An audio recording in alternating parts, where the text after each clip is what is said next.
모든 음식을 잘 먹었으면 하는 어떤 부모의 마음? 그것 때문에 아이를 너무 강요한 게 아니었나. 안녕하세요. 삼성전자TV의 미니아빠 슈니 아빠입니다. 저희가 이번에 새롭게 기획한 시리즈가 있죠? 네, 바로 편식입니다. 이 편식이 진짜 많은 부모님들이 걱정하시는 내용이고 진료 시간 외에도 개인적으로 카톡으로도 되게 질문이 많이 들어와요.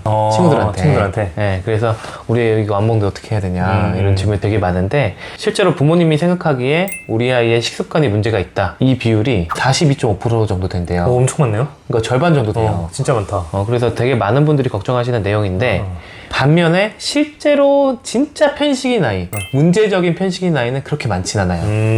그래서 이런 오해들을 해소해드리고 실제로 편식 있는 아이들은 어떻게 도움을 줄 수 있는지 이런 내용에 대해서 저희가 설명을 드리고자 이번 시리즈를 기획하게 됐습니다. 네, 저희가 미니는 그래도 음식에 대한 거부감이 별로 없어가지고 새로운 음식을 소개해줬을 때 일단 시도는 잘 해봐요. 근데 미니 동생은 시각적으로 되게 엄청 예민해가지고 처음 보는 음식이나 색깔, 낯선 게 있으면은 입에도 안 돼요.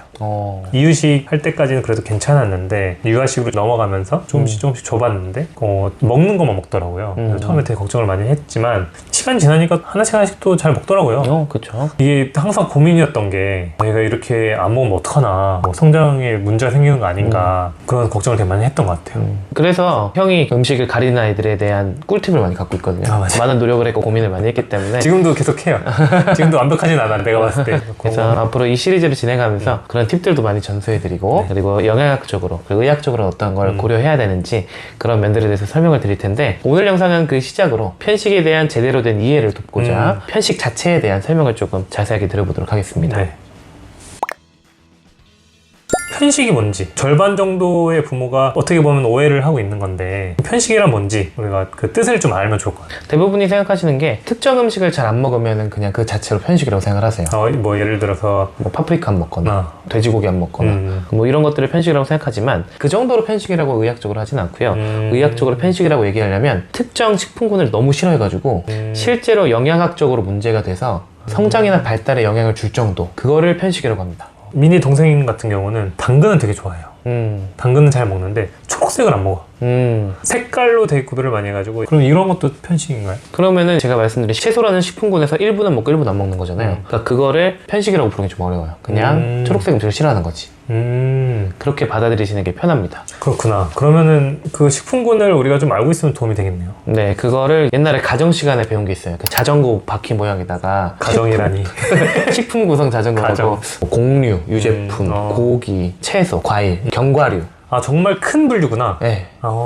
이런 걸 나눌 때 영양 공급원으로서 어떤 영양분을 주로 주느냐 이런 거를 중점적으로 나눴기 때문에 이런 식품 구성 자전거를 생각하시면서 여기에 해당되는 건 전혀 안 먹네? 이렇게 생각하셔야지. 예를 들어서 유제품 중에 우유는 안 먹지만 치즈랑 요거트를 잘 먹어요. 그러면 유제품에 대한 편식이 있는 게 아니고 그냥 우유만 안 먹는 거죠. 그럼 크게 걱정 안 해도 되겠네. 그쵸. 그런데 이게 또 부모님 마음에 주관적인 게 채소 종류에 주로 많이 예민하세요. 뭐 우리 아이가 시금치를 안 먹어요, 브로콜리를 안 먹어요, 맞아요. 이런 거에 되게 예민한데 반대로 과일은 되게 관대하거든요. 우리 아이가 수박을 안 먹는데 다른 과일 잘 먹어요. 그럼 편식이라고 생각이 안 되죠. 맞아. 똑같은 얘기예요 사실 영양학적으로. 그러네. 네. 그렇구나. 네. 저희 슈니 같은 경우는 다른 거 다 잘 먹는데 과일 중에 망고 안 먹거든요. 그러니까 안 먹는 게 아니라 좋아하지 않아. 먹긴 먹더라고. 먹긴 먹는데 그렇게 좋아하지 않아. 근데 그렇게 걱정하진 않잖아. 그렇죠. 근데 그러네. 브로콜리 안 먹는다고 걱정해. 그러게. 그런 거에 대한 편견을 깨셔야 됩니다. 그러네요.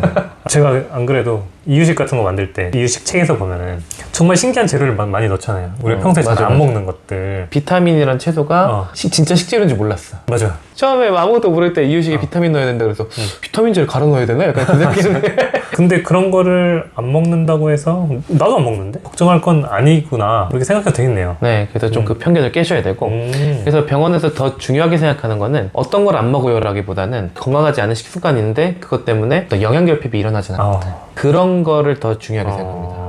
그래서 우리가 그걸 더 중요하게 봐야 돼요. 영양결핍이라는 건 어떻게 주로 보냐면 나이대에 비해서 키나 몸무게가 얼마나 되는지 아니면 키에 비해서 몸무게가 어떻게 되는지 이런 걸 보고 아기들도 만 2살 넘으면 BMI 보거든요. 근데 BMI의 성인들은 뭐 수치 자체로 보지만 아이들은 BMI도 연령대에 대비해서 아이가 어디에 위치해 있는지 이런 걸 보고 따져요. 그래서 그런 객관적인 지표를 보고 우리 아이가 정말 문제가 있는 식습관인지 이런 것들을 객관적으로 보게 됩니다. 키나 몸무게가 되게 작은 아이들이 영양소 결핍이 있는 거는 다들 잘 아세요. 반면에 굉장히 비만한 아이들도 그것도 영양소 결핍이 있는 거일 수도 있어요. 그러네요. 결핍도 있고 불균형일 수도 그렇죠. 있고. 불균형. 그래서 이것도 편식의 결과일 수 있어요. 그렇기 때문에 무조건 아이가 잘 큰다고 해서 우리 아이 편식 안 하고 좋은 겁니다 라고 얘기하기도 어려워요. 단순히 그냥 우리 아이가 뭘 잘 먹고 못 먹고 이것만 보는 게 아니라 이런 객관적인 지표도 우리 아이의 건강한 식습관을 잡는 데 굉장히 중요한 요소입니다. 그러면 정리를 해보자면 우리가 지금까지 오해하고 있던 편식이 어떻게 보면 그냥 식재료에 대한 선호도의 문제지. 그쵸. 영양군에 속해 있는 다른 걸 잘 먹는 게 있다면은 영양 결핍이 일어나지 않을 가능성이 있으니 크게 걱정하지 않아도 된다. 이런 얘기네요. 네, 그리고 영양 결핍이 있는지는 실제로 키나 몸무게가 연령 대비 어떤지, 둘의 균형이 어떤지 그런 것들을 통해서 객관적으로 평가를 해보는 게 중요하겠죠. 영유아 검진이 되게 좋은 게 이런 기본적인 걸 다 체크해줘요. 꼭 챙겨서 하시면서 우리 아이가 키나 몸무게가 너무 극단에 있는데 식습관이 건강하지 않은 것 같다라고 하면 그럴 때는 제대로 진료를 받아보시는 게 좋을 수도 있죠. 식품 구성 자전거? 이거는 꼭 아이들뿐만 아니고 성인들도 알면 좋을 것 같아요. 이거 우리 가족이 같이 챙기면 제일 좋죠. 네. 근데 이걸 챙기라고 말씀을 드리면 많은 분들이 되게 부담을 가지시는 게 한 끼에 이걸 다 챙겨야 되냐, 이걸 되게 부담스러워하세요. 근데 그러지 마시고 오늘 하루 식사에 이게 골고루 들어가게 그렇게 챙기신다고 생각하면 조금 편한 게 유제품이나 견과류 같은 경우는 식사에 챙기기 좀 어려울 수 있잖아요. 그렇죠. 그러면 간식으로 이런 식으로 계획적으로 배치를 하시면 되고, 보통 이제 어린이집이나 유치원 가면 식단들이 이제 영양학적으로 짜서 나오잖아요. 그런 거 보시면은 주말에는 어떻게 밥을 주면 영양 구성이 맞겠구나 힌트를 얻으실 수 있습니다. 맞아요. 그래서 저도 미니랑 이제 미니 동생 식단표가 나오면은 그거를 피해서 영양분을 섭취할 수 있게 좀 저녁 메뉴를 구성하기도 해요. 고기 종류 먹었으면은 생선을 구워준다든지 다른 뭐 야채를 좀 더 준다든지 뭐 이렇게 노력을 하고 있습니다. 네, 저희 슈리 같은 경우는 뭐 점심에 탄수화물 많이 먹으면 저녁에 탄수화물 적게 먹고 단백질 먹으려고 그러고. 본인이 조절해요? 본인이 조절해. 훌륭한데? 되게 특이해. 뭐야? 어떻게 하는 거지? 모르겠어요. 나중에... 점심에 고기 많이 먹으면 저녁에 고기 잘 안 먹어. 신기하다. 춘이가 나보다 낫다. 나는 계속 고기 먹고. 그러니까. 그런 아이의 성향도 그런 식단표를 보면서 아이가 이게 필요해서 더 먹고 싶어 하는 걸 수도 있겠구나 이런 걸 좀 챙길 수가 있습니다. 오늘 제가 모든 편식에 대해서 다 해결책을 드리긴 어려우니까 좀 일반적인 내용들을 말씀드리자면 우리 엄마 아빠들이 가지고 계셔야 되는 마음가짐에 대해서 일단 첫 번째로 말씀드리고 싶어요. 방금 말씀드린 아이의 취향을 좀 존중하는 거. 우리 아이가 초록색을 좀 싫어할 수 있구나, 선호도가 있구나. 우리 아이가 엄마를 힘들게 하기 위해서 그렇게 안 먹는 게 아니다. 생각보다 많은 분들이 너 왜 안 먹어서 엄마 힘들게 이렇게 힘드니까 맞아. 이렇게 화내시는 분들이 그러니까. 있는데 맞아. 우리 아이가 엄마 힘들게 하기 위해서 그런 게 아니라 아이의 취향이 있구나라는 거, 이성적으로 우리 아이가 어떤 걸 좋아하고 싫어하고 이런 걸 먼저 파악하실 필요가 있고, 그리고 두 번째는 우리 아이가 객관적으로 정말 문제가 있는 편식을 하고 있는가, 객관적인 지표를 살펴보실 필요가 있고, 이거는 따로 진료를 보셔도 좋지만 영유아 검진 하실 때 다 체크가 되니까 그런 거에 대해서 영유아 검진 받을 때 상의를 하시면 좀 도움이 되실 거예요. 맞아요. 그리고 또 제가 느끼는 거는 일단 아까 얘기한 것처럼 아이가 잘 안 먹는다고 했을 때 혼내거나 식사 시간 자체를 아이가 힘든 시간으로 만들어버리면 아이한테는 계속 안 좋은 영향을 미칠 것 같다는 생각을 좀 많이 했어요. 네, 그래서 준비했습니다. 건강한 식습관을 위한 식탁에서의 문화, 어떻게 잡아야 되는지.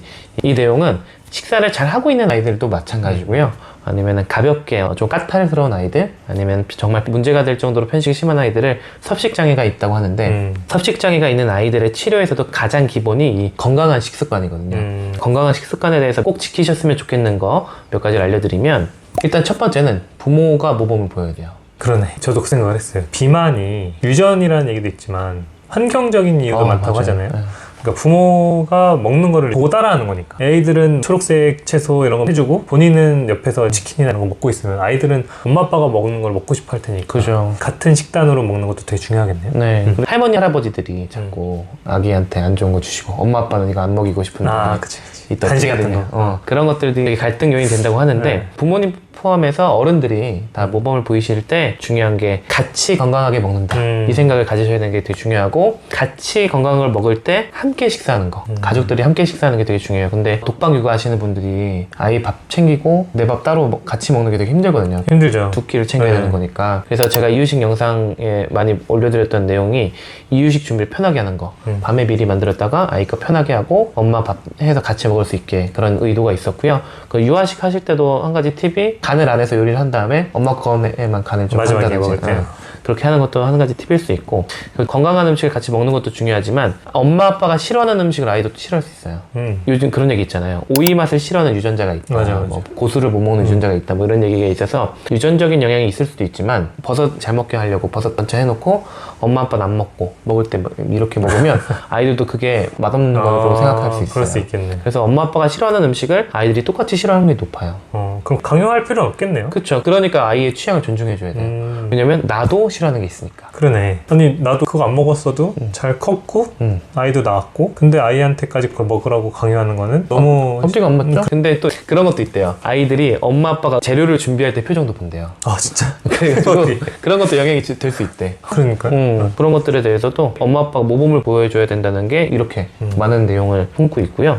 또 중요한 게 식사 시간과 장소를 규칙적으로 갖는 게 중요합니다. 딱 저녁 시간이 되면 저녁을 먹고 이 시간 개념에는 식사 시간은 2-30분 안에 끝내도록 이렇게 정해진 시간 안에 먹는 거 그것도 중요하고요. 정해진 장소에서 먹으라고 하는 거는 아이가 식탁에 앉아서 먹는 거를 가르쳐야 되는데 가끔 아이들이 먹다가 돌아다닐 때 있잖아요. 그럴 때 따라다니면서 먹이는 거 그것도 굉장히 안 좋은 습관이에요. 그렇죠. 식탁에 앉아서 먹는 걸 가르치는 것도 중요하고요.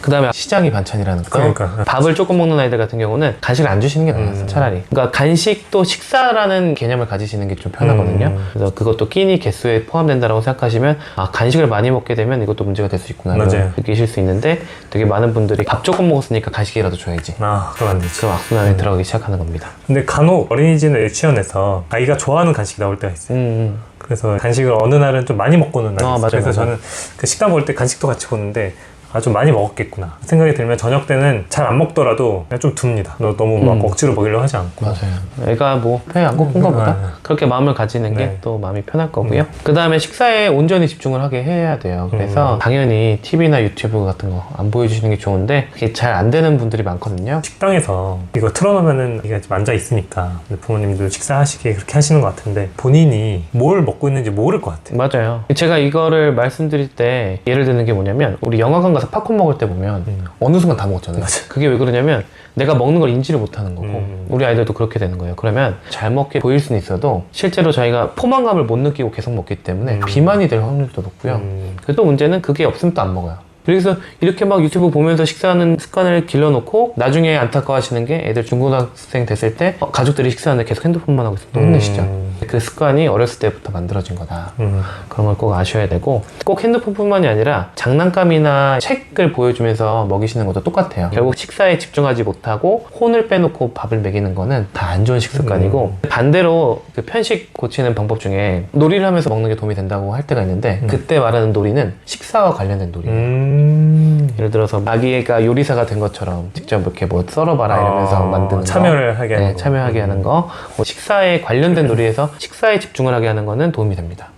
또 하나 걱정이 되는 건 뭐냐면 제가 생각할 때 식사 시간에 하는 대화들이 되게 중요하다고 생각하거든요. 왜냐면 가족들이 이렇게 다 같이 모여서 이야기를 나누는 시간이 식사 시간 말고는 별로 없잖아요. 그리고 어른들의 대화를 보면서 아이들도 언어 발달이 굉장히 많이 된다고 알고 있고 그런 거를 생각했을 때 어떻게 보면 이것도 다 교육의 하나라고 생각하면 될 것 같아요. 굉장히 좋은 교육이죠. 그래서 밥상머리 교육이라는 얘기가 있잖아요. 옛날처럼 막 때리면서 하는 그런 교육이 아니고 다 같이 이제 식사하면서 뭐 음식에 대한 얘기도 하고 언어와 사회성 발달도 맞아요. 같이 되는 것 같아요. 발달도 되고 행복한 식사 시간이 행복한 가정을 만든다고 저는 생각하거든요. 식사 시간에 행복하지 않으면 어떻게 보면 기본적인 욕구가 해결되지 않는 성향이기 때문에 행복한 가정을 이루기 힘들어요. 행복한 식사 시간이 되려면 또 행복한 대화가 오고 가는 분위기가 만들어져야 되니까 그런 식사에 집중하면서 편안한 분위기에서 혼내지 않고 그런 분위기에서 식사를 하는 게 되게 중요하고 식당에서 어떻게 유튜브 안 보여줘요라고 말씀하시는 분들이 있는데 저는 그래서 그런 분들한테 어떻게 말씀을 드리냐면 일상적인 식사할 때 절대 보여주지 마시라. 그냥 차라리 밥을 빨리 먹어라. 근데 식사랑 반주할 때 있잖아 어른들이. 그럼 아이들이 당연히 식탁에 앉아있는 게 곤욕일 수밖에 없어요. 시간이 길어지니까. 네. 그럴 때 식당에 놀이방이 있거나 아이들이 좀 커서 따로 놀 수 있으면 다행인데 그렇지 않을 때는 조금 보여주셔도 될 것 같다라고 말씀드려요. 아이가 식사가 끝나면. 그치.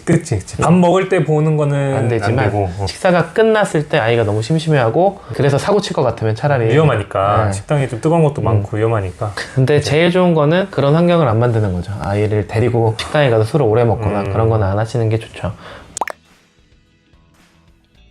저도 이제 반성을 하는데 너무 큰 기대를 하고 있었다. 모든 음식을 잘 먹었으면 하는 어떤 부모의 마음, 그것 때문에 뭐 한두 가지 음식을 싫어할 때 걱정을 한 게 아이를 너무 강요한 게 아니었나 그런 생각을 좀 하네요. 그렇게 생각을 하실 수도 있죠. 그런데 실제로 정말 문제가 되는 편식이 있는 아이들도 있긴 해요. 그래서 그런 아이들에 대해서는 앞으로 저희가 이번 시리즈를 통해서 좀 하나하나 좀 설명을 드릴 기회를 좀 가지고 기회가 된다면 뭐 어떤 레시피나 이런 것들도 같이 함께 저희가 알차게 준비해서 정보 전달해 드리도록 하겠습니다. 네.